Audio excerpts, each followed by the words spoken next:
বিয়ের অনুষ্ঠান।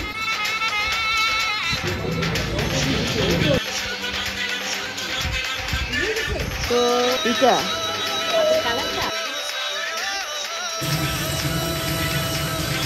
কি থেকে কি হয়ে গেল বুঝতে পারলাম না।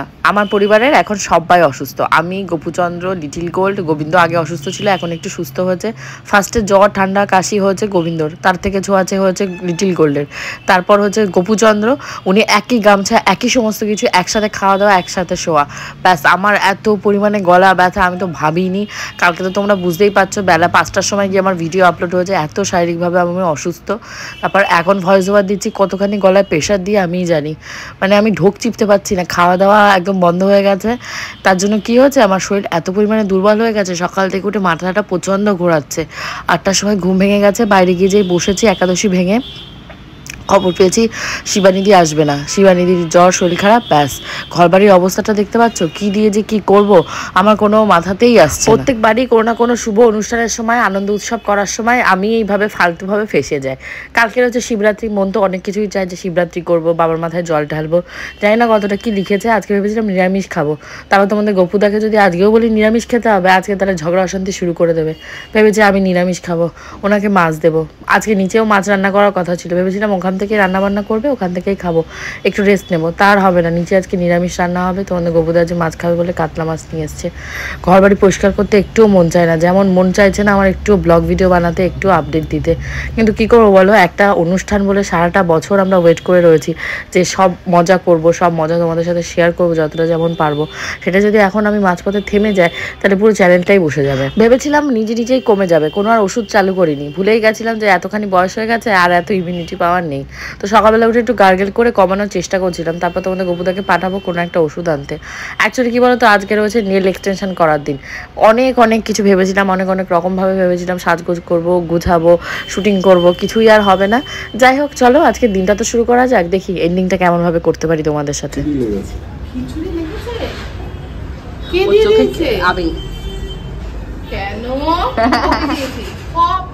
খিচুড়ি চলে গেছে, তাই ও চোখটা একটু ইনফেকশন হয়ে গেছে, তাই বলছে। ঘড়িতে বাচ্চা এখন বেলা 12:30। আমি ওঠানামা করছি সিঁড়ি দিয়ে, আজকে 1তলা থেকে 5তলায় মনে হয় 10 বার ওঠানামা করেছি একটু নেটওয়ার্কের জন্য। এই জ্যামার চললে না, বাড়িতে এক্সাম হলে প্রচুর বিরক্তিকর লাগে। ঠিকঠাক টাইম মতন যদি আমি অ্যাডজাস্ট করে ভিডিও আপলোডিংয়ে না বসাই, ভিডিও আপলোড হবে না। যেহেতু মানে হাই স্পিড ইন্টারনেট ওয়াইফাই ছাড়া পাওয়াও যায় না, মোবাইলের ডেটা দিয়ে আমি হাজার চেষ্টা করলেও ভিডিও আপলোড হবে না, 20 মিনিট 25 মিনিটের ভিডিও। তারপর কি করবো, ওখানে তো বসে থাকলে হবে না, তোমাদের গোপুদার অফিসে ওপরে আসতে হবে। আজকে জামা কাপড় কাচা রয়েছে, এক কারি বাসন মাজা রয়েছে, তারপর ঘর মোছা রয়েছে, বাসি ঘর। আজকে আর জামা কাপড়গুলো আমি কাচতে পারবো না, আমার শরীর ভীষণ খারাপ, যেমন আছে সেরকম পড়ে থাক। আর ঠান্ডাও লাগাবো না, গলার ঢোক চিপতে পারছি না। বাসন কটা মাজবো আর ঘরটাকে মেজে মুছে রেখে দেবো। কী করবো বলো, এসে তাড়াতাড়ি করে আলু, কাঁচকলা, তারপর পটল এই সমস্ত কেটেছি, তাই দিয়ে ওই কাতলা মাছের ঝোলটা করবো আর লিটিল গোল্ডের খিচুড়িটা রান্না করবো। আর মানে আমি নিরামিষ কী দিয়ে খাবো, নিচে পনির, আমি ওই এক জায়গায় রান্না হচ্ছে আর এক জায়গায় যে চাইবো তার ইয়ে করতে পারিনি। কি ডাল টাল রান্না হচ্ছে সে খবর নেওয়ার মতনও আমার আর আজকে বিন্দুমাত্র ইচ্ছা নেই।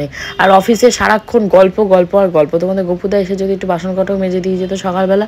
অ্যাকচুয়ালি শিবানীদিরা ফোন করে জানায়নি যে ওরা আসবে না, ফোন করলে উনি মেজে দিত। ডিজাস্টার হয়েছে আমার সাথে, কি বলবো, মানে বেলা মনে হয় 12টা থেকে আমি চেষ্টা চালাচ্ছি মানে ভিডিও আপলোড দেওয়ার। ভিডিও আপলোড নিচ্ছে না তো নিচ্ছেই না, কারণ যেহেতু বাড়িতে জ্যামার চলছে, জ্যামারের জন্য সমস্ত নেটওয়ার্ক বন্ধ।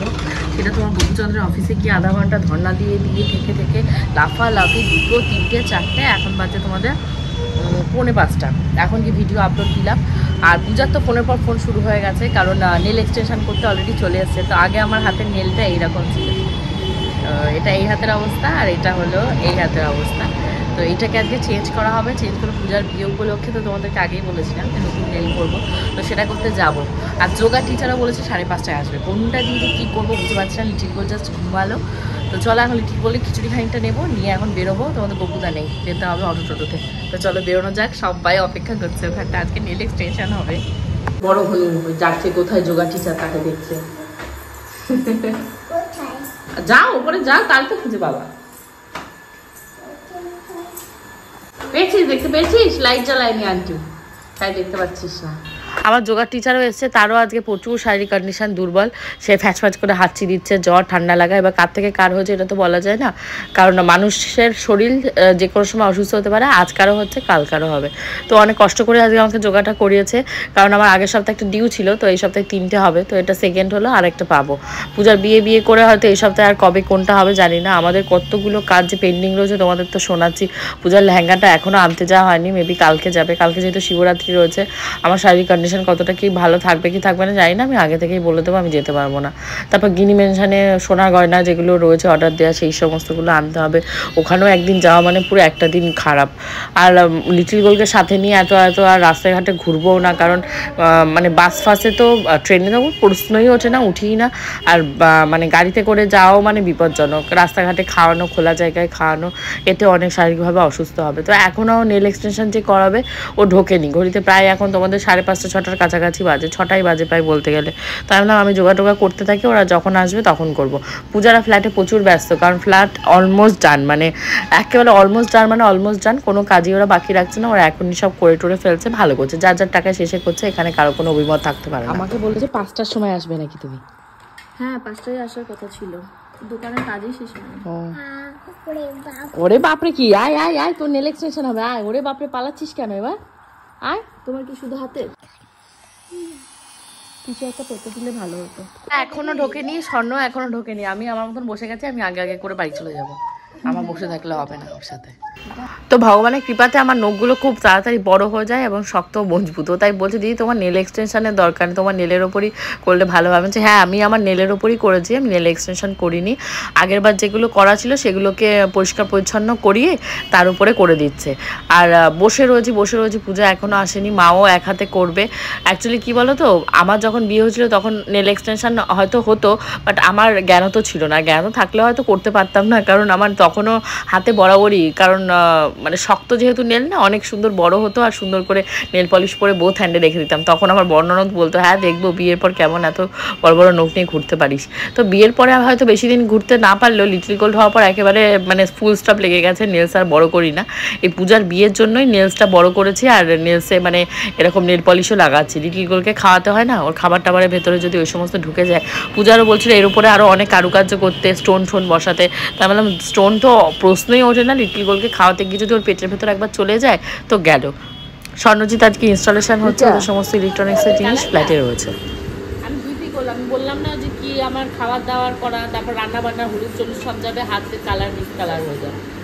আমি আগের যেমন যদি অবিবাহিত অবস্থা থাকতো তাহলে তোর মতন লাইট কালার করবো, আমার খুব শখ হাতে লাইট কালার করবো, এলিগেন্ট। এটাও ভালো লাগবে, চকচক করবে। এটা একই আগের বারের একটা করলাম, সরি সব পূজাদের ফ্ল্যাটে আজকে মাইক্রো ওভেন, চিমনি, তারপর টিভি, রেফ্রিজারেটর এইগুলো সমস্ত ইনস্টল হয়ে গেছে। আর এসিটা লাগাতে সেদিনকে এসেছিলো, তারপর দিন সকালবেলা 9টায় এসেছিলো। তো পূজার 9টার সময় হাজির হতে পারেনি বলে এসিটা আর লাগানো হয়নি, বললো কেউ একজন এসে লাগিয়ে দেবে। তো ফাইনালি আমার হাতের কালারটা হয়ে গেছে। তো তোমাদের কেমন লাগলো আমার হাতের কালারটার? এখান থেকে তো গেস করতেই পারছো যে আমার কেমন কি শাড়ির কালার হতে চলেছে। না, একদমই নয়, এইরকম কালারের শাড়ি আমার নয়। আমার কেমন জানি মনে হচ্ছে এই কালারটা আমার ভালো লাগছে, তো নেট থেকে দেখে ওকে দেখিয়েছিলাম। তো পূজা মানে ওদের ফ্ল্যাট থেকে চলে এসে, স্বর্ণ এখনও আসেনি, ওখানটা ওয়েট করে রয়েছে, মাও এখনও ঢোকেনি। তো আমরা উপরে আমার নেলসটা করা হয়ে গেলে মা আসলে মা নেলস করলে আমাকে আবার ওই বাড়ি চলে যেতে হবে তাড়াতাড়ি, কারণ কালকে শিবরাত্রি করবো, তো সমস্ত কেনাকাটা বাকি পড়ে আছে। ঠিক হয়েছে,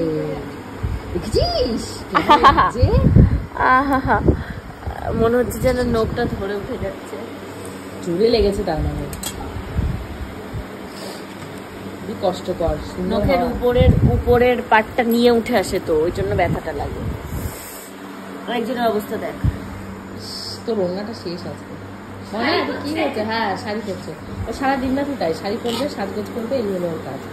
নেল এক্সটেনশন চালু হয়ে গেছে আমার, ব্যথাও চালু হয়ে গেছে নাকি 2 দিন পর মানে বিয়ের অনুষ্ঠান। আর আমি এখন রোদে জলে ঘুরে ফ্ল্যাটের কাজে মানে ওদের পিছনে দাঁড়িয়ে থেকে এই করে বেড়াচ্ছি। দুটো হাত আর পা টানাটানি লাগিয়েছে। আমি তো এলামই সবে, মানে ওরা এসে দিদিরটা করা হয়ে গেছে তখন আমি ঢুকেছি। আমাকে 5টার থেকে বসিয়ে রেখে দিই। হ্যাঁ তাও তো আমি ওখানে বলেছি তোমরা যা পাচ্ছ করো, আমি আসছি, কেন আর ওখানে বসে থাকা সম্ভব না। আমার নেলস করা হয়ে গেছে, মাও ঢুকে গেছে। এবার ঝুনুকা কি আসছে, লিটিল গোলকে অনেকদিন দেখে না, ওকে একটু দেখবে বলে। তো পূজাকে একটু ভিডিও টিডিও করে দিয়ে আমি এখন নিচে যাবো, গিয়ে একটু কফি খাবো, কারণ আমার শরীরে এনার্জি নেই। কারোর সাথে দুটো ভালো মন্দ কথা বলবো, আমার একটু ভালো লাগে, শরীরটা ভেতর থেকে মনে হচ্ছে কি আমার ভেঙে চুরে যাচ্ছে। আর তারপরে তো আছে লিটিল গোল্ডের দুষ্টুমি, একটু ভালো লাগছে না আমার শরীরের ভেতর।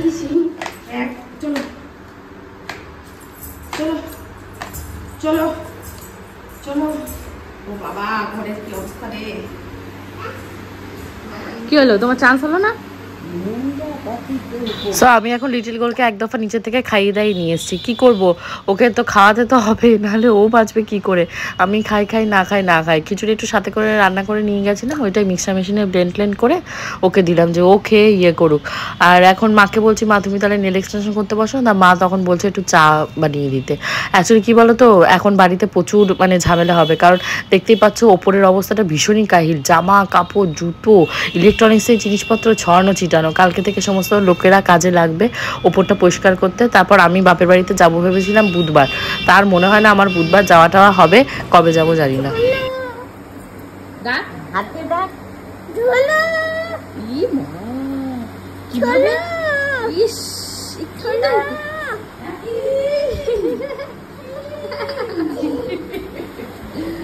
পূজার ফাইনালি ওখানে কালার লেগে গেছে। এই যে আজকে রেড কালার করছি, কেননা যেহেতু সামনেই ম্যারেজ আমাদের ব্যাপার আছে, তো সামনেই বিয়ে, তো সেই কারণে রেড কালারটা করলাম। এই রেডটা আমি ফার্স্ট টাইম করছি, রেড না এটা কি মেরুন কালার বলে। তো দেখা যাক লুকসটা কেমন আসে। এই ভালোই লাগছে এর সাথে। আর ওর থেকে অ্যাকচুয়ালি আমি তো সবসময় ওর থেকেই আমি করি নেলটা, কেননা ওর নেলটাই আমি একমাত্র অনেক জায়গা থেকে করেছি। আর ওর নেলটাই একমাত্র দেখি অনেক দিন থাকে, অনেক দিন, মানে এমনও হয়েছে আমি 3 মাস নেল রাখতে পেরেছি। পায়ের নেল করে পূজা তো নেল আর্ট এখনো চলছে, আমাকে ওই বাড়ি যেতে হবে। তো গোপুতে 2বার ফোন হয়ে গেছে, সেই শিবরাত্রির মাথায় জল ঢালতে যাওয়ার যে সমস্ত জিনিস কিছু কেনা হয়নি, বেশি রাতে গেলে ফুল টুলও পাবো না, কালকে ফার্স্ট হাফে জল ঢালতে হবে।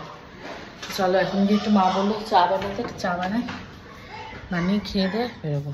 তো গোবিন্দ কালকে শিবরাত্রি করবে না, গোবিন্দ বৈষ্ণব মতে তার পরদিন করবে। তো আমি তো কালকে শিবরাত্রি করব বলে সমস্ত আকন্দের মালা কাটা যা যা লাগে ধুতরা ফুল সমস্ত বাজার টাজার করতে এসেছি। তোমাদের গোপুদা তখনই অফিস থেকে বেরোচ্ছে, তাই বললাম যে কাউকে একজনকে দাও, আমি ফুল টুলগুলো বাজার করে রাখি, নাহলে কালকে সকালবেলা বাজারও করতে পারবো না। কখনই বা মানে শিবরাত্রি করব, কখনই জল ঢালবো, কখন উপোস ভাঙবো, কখন কি করব। কালকে আবার পূজারা স্প্ল্যান্ডে যাবে। আমি তো তখন আর ওদেরকে বলিনি যে যাবো না, বাড়িতে এসে তো প্রচুর শরীর খারাপ লাগছে, একটু নড়তে চড়তে পারছি না। আমার আর যা হবে না, যাই না কত দূর কি করতে পারবো, পূজার বিয়েতে গিয়েও আদৌ উপস্থিত হতে পারবো কি পারবো না। এখন চলো বাড়ির দিকে যাওয়া যাক, খেয়ে দিয়ে ঘুমাবো। Good night.